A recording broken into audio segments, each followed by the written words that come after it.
کافر ہوں. یعنی یہ دنیا کا جو مال ہے، یا دنیا میں اگر کوئی طمع کر کے اولاد کے لیے، کتنا کچھ انسان کرتا ہے دنیا میں اپنے اولاد کے لیے، اپنے مال کے لیے، اپنے کاروبار کے نفع کے لیے، اور اس طرح کے معاملات کو سلجھانے کے لیے. تو یہ بھی آزمائش ہوتی ہے، کبھی کبھی یہ بہت بڑی آزمائش بن جاتی ہے ہمارے لیے، مال بھی اور اولاد بھی. بہت سارے معاملات ہیں جن کو یہاں پر ڈسکس کرنا بھی مناسب نہیں، اور آپ تو ہم سب کو پتہ بھی ہے کہ کیا کیا معاملات ہو سکتے ہیں. تو یہ جو مال اور اولاد کو بچانے کے لیے اس طرح کے معاملات کرتے ہیں، منافقت سے کام کرتے ہیں اللہ کے دین کے معاملے میں، تو اللہ تعالیٰ تو چاہتا ہے کہ پھر اس مال اور اولاد کے لیے دنیا کی زندگی میں ہی وہ عذاب دے انہیں، اور ایسی حالت میں ان کی جان نکلے کہ وہ منافق ہوں، اور ان کے منافقت کی حالت میں ہی یا کفر کی حالت میں ہی ان کی جان نکلے. جب ان کو موت آئے تو وہ حالت کفر میں ہو، اور اگر حالت کفر میں ان کی موت آ گئی تو اس کا مطلب ہے کہ جہنم تو پکی، وہ جہنم میں ہی جائیں گے، اور جہنم کے عذاب پھر وہ ہمیشہ ہمیشہ کے لیے سہتے رہیں گے. وما علینا الا البلاغ المبین. ہمارے کہنے میں، سننے میں، سمجھنے میں اگر کوئی کمی بیشی ہوگی یا کوتاہی ہوگی تو اللہ تعالیٰ سے دعا ہے کہ اس کو معاف فرمائے اور ہمیں صحیح سمجھ جو ہے وہ عطا فرمائے. جی اگر کسی کو کوئی پوائنٹ ہے یا کوئی ایڈ کرنا ہے تو آپ ضرور کر سکتے ہیں انشاءاللہ. جی السلام علیکم ورحمۃ اللہ وبرکاتہ. وعلیکم السلام ورحمۃ اللہ وبرکاتہ. جی اشفاق صاحب جزاک اللہ خیر، آپ نے بہت تفصیل سے ماشاءاللہ بتایا. تو ہمارے پاس جو ہے انشاءاللہ یا بیت کے جو روزے آ رہے ہیں جی وہ رمضان کے میرا حوالے خیال سے جی انشاءاللہ قطر میں جو بدھ جمعرات جمعہ ہے یہ 3 دن ہے. پاکستان میں شاید جمعرات سے سٹارٹ ہو، شاید ایسے ہی ہے نا؟ جی ایسے ہی جمعرات جمعہ ہفتہ ہے. جمعرات جمعہ ہفتہ. تو اس کی فضیلت بہت آئی ہے. تو اس میں حدیث جو آ رہی ہے کہ ایام بیت کے 3 روزے ہر مہینے رکھے جائیں، اور یہ چاند کی 13، 14 اور 15 تاریخ ہے، اور بعد کے نزدیک 12، 13 اور 14 تاریخ ہے. تو اس میں سب سے پہلے ہم لوگ یہ معلوم کر لیں کہ ایام بیت یہ کیا ہے، یا بیت کسے کہتے ہیں. بیت یعنی ابیض کی جمع ہے بمعنی سفید. 13، 14، 15 تاریخوں کو ایام بیت یعنی روشن دن اس لیے کہتے ہیں کہ ان کی راتیں چاندنی کی وجہ سے روشن ہوتی ہیں. ان راتوں کے بعد چاند بتدریج گھٹنا شروع ہو جاتا ہے. بہرحال تو یہ ہمارے پاس جو انشاءاللہ جو آ رہے ہیں ایام بیت کے جو روزے ہیں، انہیں چاہیے ہمیں یہ رکھے جائیں. تو ہمارے نبی کریم صلی اللہ علیہ وسلم نے یہ بھی فرمایا کہ 3 باتوں کی وصیت، انہوں نے 3 باتوں کی وصیت کی ہے. شیخ وصیت میں نہیں کہ ہمارے ہاں کوئی اگر کوئی مرنے سے پہلے وصیت کر جاتا ہے کہ میرا اتنا اس کو دے دینا، اس طرح. حتیٰ کہ نبی کریم صلی اللہ علیہ وسلم نے بھی وصیت کی تھی. کیا وصیت کی تھی؟ کہ نماز قائم رکھنا اور اپنے ماتحت جو ہے ان کا خیال رکھنا. یہ وصیت انہوں نے کی ہے. تو وصیت کوئی اگر کر جائے تو پیچھے اولاد ان کو کہتی ہے کہ میرے باپ نے تو یہ وصیت کی تھی، تو ہم لوگ اس پہ بہت لڑتے جھگڑتے ہیں، ٹھیک ہے نا. تو وہ ہمیں باتیں یاد آ جاتی ہیں. لیکن ہمارے نبی صلی اللہ علیہ وسلم نے جو وصیت کی ہے کہ انہوں نے یہ کہا کہ ہر مہینے 3 روزے رکھنے کی، ہر مہینے 3 روزے رکھنے کی وصیت کی ہے. اور کیا؟ چاشت کے 2 رکعت یا 4 رکعت پڑھنے کی، اور یہ کہ سونے سے قبل میں وتر ادا کر لیا کروں. تو یہ نبی صلی اللہ علیہ وسلم نے یہ وصیت کیا. اور وتر کے بارے میں ہے کہ افضل ہے کہ اگر آپ رات کو نہیں اٹھ سکتے تو اس کو پڑھ کے سوئیں.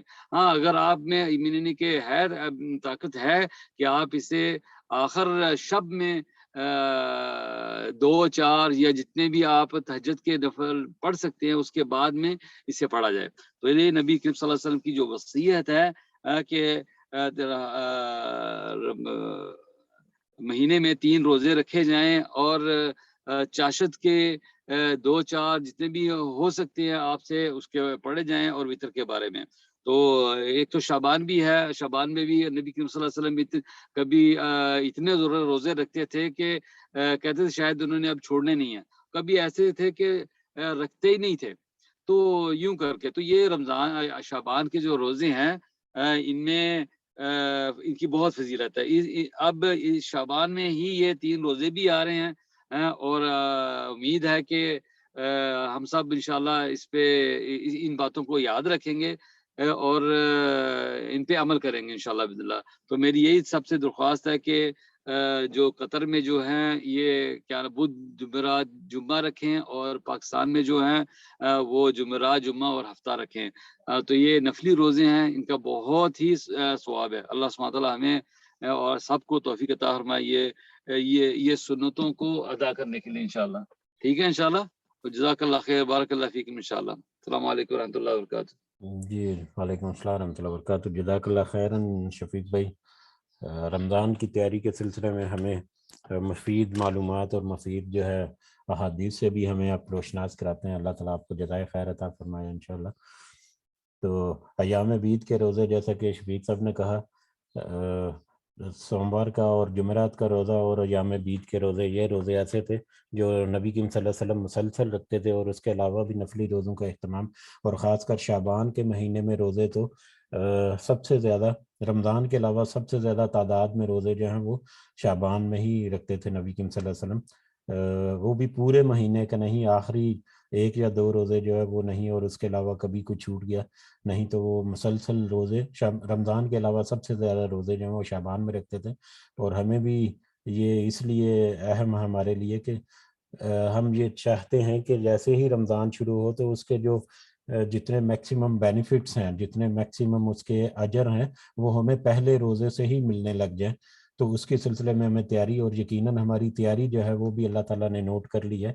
اور جیسے کہ کل شفیق صاحب نے ذکر کیا تھا، بہت ہی خوبصورت بات، کہ جس طرح سے ہم مہمان کہنے کا انتظار کرتے ہیں اور اس کے لیے اپنے گھر میں صفائی ستھرائی اور اچھے کھانے اور یہ وہ کرتے ہیں، رمضان جو ہے اسی طرح سے اللہ تعالیٰ جو ہے وہ بھی مومنین کے لیے تیاری کرتا ہے، اور جہنم کے دروازے بند کر دیے جاتے ہیں اور شیطان جو ہے اس کو قید کر دیا جاتا ہے. تو اللہ تعالیٰ کی طرف سے بھی مومنین کے استقبال کی تیاری ہوتی ہے. اور اللہ تعالیٰ کی تیاری تو سبحان اللہ کتنی خوبصورت اور کتنی ماشاءاللہ.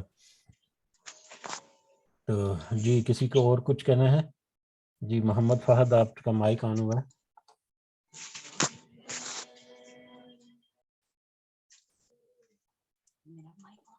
جی شاید غلطی سے ہوگا. جی جزاکم اللہ خیراً. اگر کسی کو کوئی اور پوائنٹ ہے تو ڈسکس کر لیتے ہیں، نہیں تو پھر